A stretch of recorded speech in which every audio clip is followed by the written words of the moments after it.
Bapak lihat gambar ini, gambar lagi ngapain? Mudut.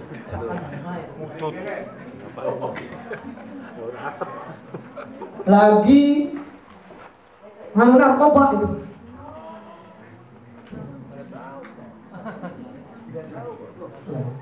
Kan sekarang di Indonesia lagi diperangi habis-habisan. Salah satu problematika umat saat ini adalah keadaan para pemudanya dihantam dengan narkotika. Contohnya semacam itu. Dilanjutkan. Salah satu lagi problematika umat saat ini yaitu ada juga dengan cara suntik. Bukan karena sakit, Pak. Bukan, tetapi dia karena mungkin pengen melayang-layang gitu kan, atau ada problem dan sebagainya, dipikir dengan begitu problem itu hilang. Ada lagi ini, yaitu nyekek botol. Botolnya tidak salah, dicekek-cekek. Minum-minuman keras. Dan ini problematika yang banyak terjadi di umat saat ini di Indonesia dan banyak di negara lain. Padahal minuman keras itu miftahu kulli syarr. Al-khamru miftahu kulli syarr.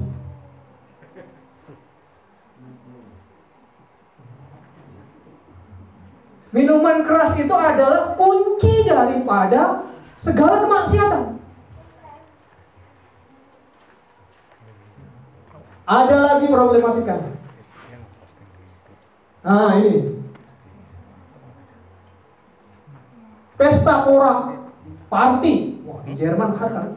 Party itu ada, party apa namanya? Cuanci-Syara. Party Uber Dry-Syara. Party Uber Virci-Syara. Party single. Party macam-macam. Sampai saya bingung gitu. Wah, party apa ini? Banyak kali. Serba party. Dan ini masuk ke tubuh umat Islam, kemudian menjadikan sebuah gaya hidup. Akhirnya campur baur laki-laki dan perempuan sambil minum minuman keras. Ini salah satu problematika. Dilanjutkan. Ini problem juga, Pak. Apa kira-kira ini, Pak?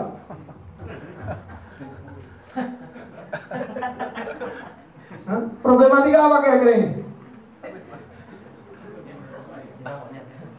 Cinta monyet. Kira-kira apa? Apa itu maksudnya coba ayo. Ini salah pergaulan, Pak.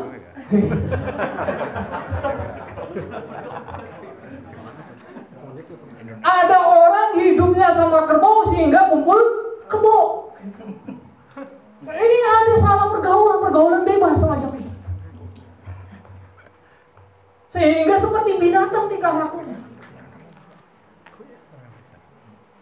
Pergaulan antara laki-laki dan para perempuan yang kemudian tanpa batas akhirnya terjadi hal-hal yang melanggar aturan Allah. Perzinahan di mana-mana. Bahkan kadangkala ingin memerangi AIDS akibat dari perzinahan, yang disebarkan apa? Kondom gratis. Salah total, malah itu melegalkan. Bahkan ada yang mengatakan bahwa si bakteri atau virus daripada HIV itu lebih kecil daripada pori-pori yang ada di dalam kondom. Dilanjutkan lagi. Salah satu problematika umat pada saat ini juga silau dengan gaya-gaya hidup semacam ini. Ikut abang nona gitu. Dalam taraf tertentu nggak jadi masalah, tetapi kemudian menjadi gaya hidup, menjadi apa namanya, sampai orang tuanya tuh tahajud gitu, minta agar ini, dan kemudian menghalalkan segala cara. Inilah yang kemudian menjadi problematika. Dan salah satu lagi problematika umat, salah satunya ada, kalau di sini ada DSDS gitu, di Indonesia juga ada gitu. Indonesia Idol. Ini juga salah satu problem. Dan banyak lagi problematika umat. Inilah gambar sekilas tentang potret-potret wajah umat Islam saat ini. Nah, problematika umat Islam ini begitu meluas dan mendalam, bahkan bukan hanya pada satu negara, tapi melanda ke negara-negara yang lain. Kalau ada tahun baru yang ramai itu bukan hanya Jerman, bukan hanya Amerika, bukan hanya Sydney, tetapi di negara-negara Islam itu kemudian ramai. Padahal itu jelas meramaikannya, dan itu bukan jelas, bukan tahun baru Islam.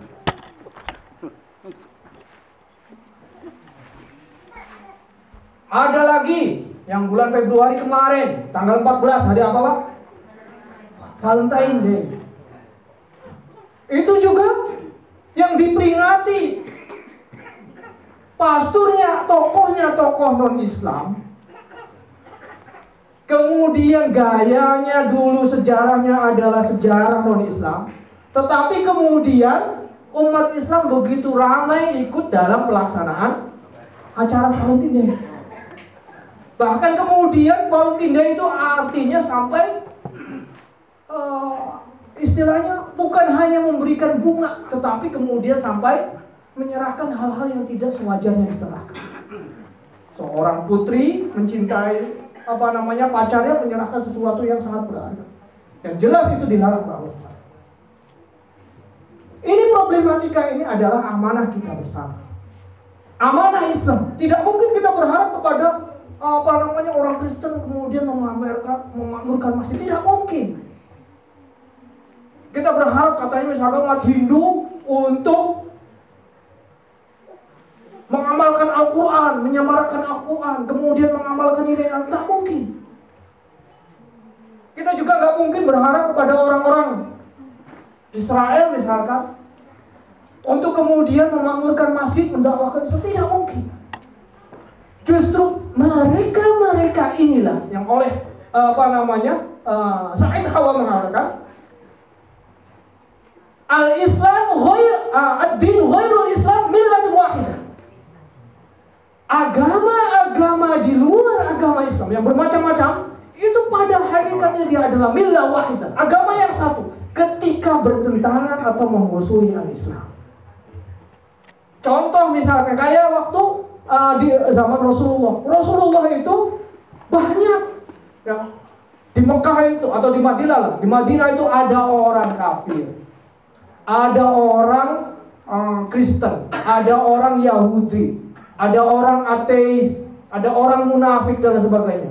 Nah, ketika bertempur atau ketika mendakwahkan, musuhnya bukan hanya dengan orang kafir satu, tetapi semua Kristen, Yahudi dan sebagainya itu bersatu menjadi satu kesatuan memusuhi Nabi Muhammad. Makanya ad-din ghairul Islam millatun wahidah.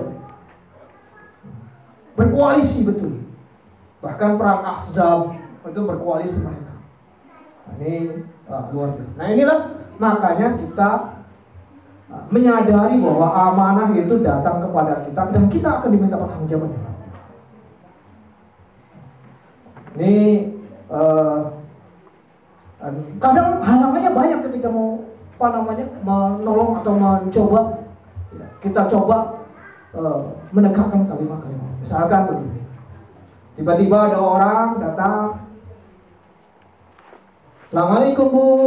Waalaikumsalam. Siapa? Udin Bu, masuk. Dari mana Udin? Dari ini Bu, Yayasan Yatim Piatu. Oh, Yatim Piatu. Sudah izin Pak Lurah. Pak Lurahnya nggak ada Bu. Sudah izin Pak RW.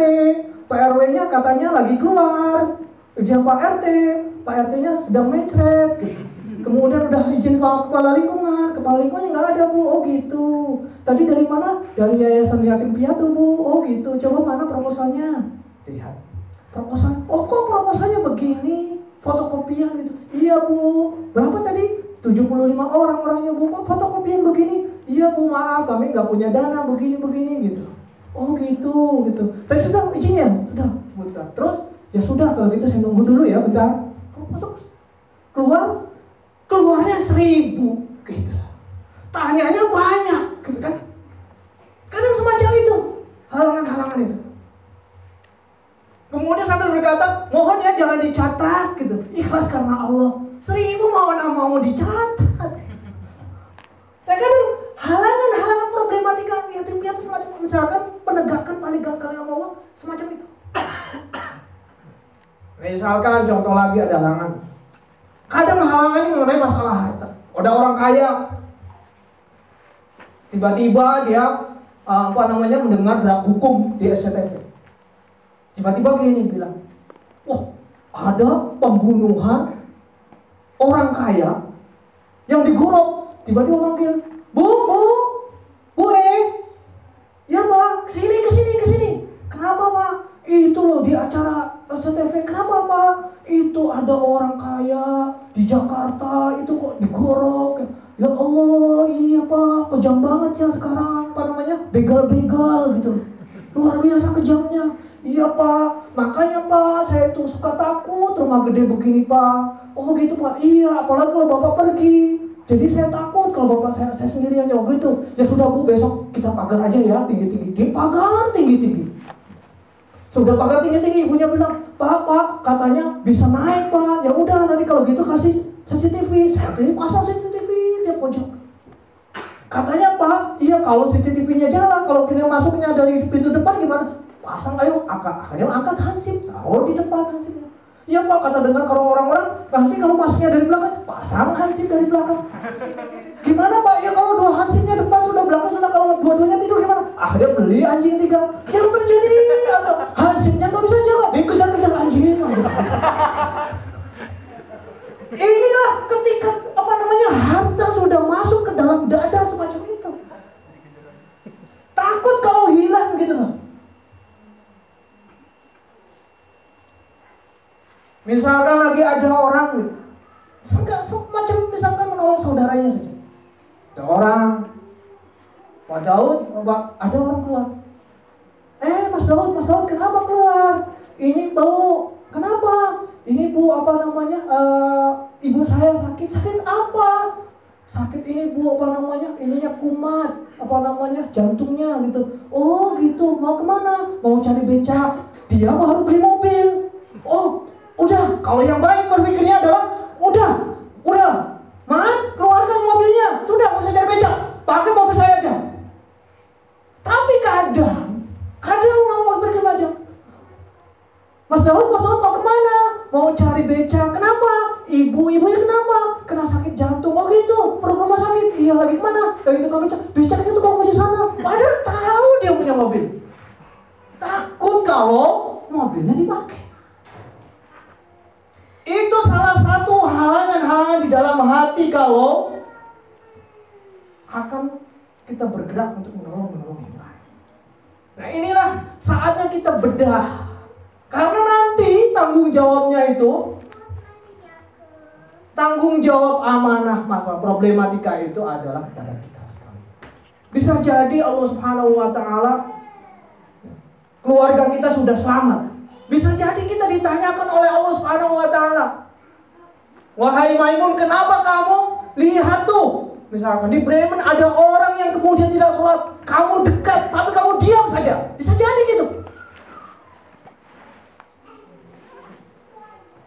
Bisa jadi ada orang kemudian dia pengen ngaji Al-Quran, tapi dia malu karena kita gak pernah ngomong, akhirnya dia gak ngomong sampai akhirnya dia meninggal. Padahal kalau kita samperin, dia pengen, hanya dia malu. Itu yang kelak bisa jadi ditanyakan oleh Allah Subhanahu